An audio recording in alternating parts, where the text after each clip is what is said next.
Guys, tingnan niyo yung aking isda. Yan, no, ang sisigla nila. Pero dito guys, namatay yung binili kong isdang, yung dalawa guys, na kulay, parang kulay orange ba?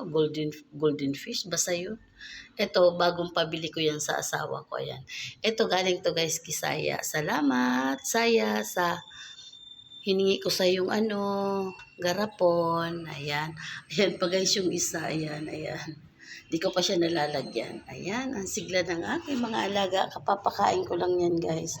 Tsaka alam nyo guys, alam na alam nila pag umaga na, pag pababa na ako. Sabi ko, morning, morning mga fishy.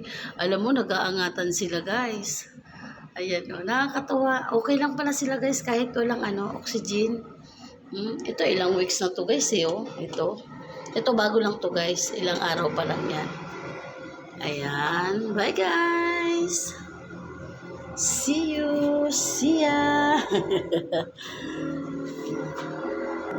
Ayan. Thank you for watching mga guys. Ayan. Nakakatawa guys. So. Lalo pag yan guys, yung bagong linis. Ang linaw-linaw niya. Ang linaw ng tubig.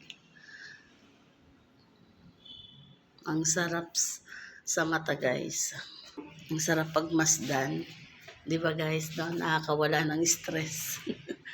Dati kasi guys, medyo may mga ganto, halos ganto kalaki. Ala, nagsawa ako guys. Kasi nagkaroon din naman kasi yung guys ng lamat, kaya itinapon ko na siya.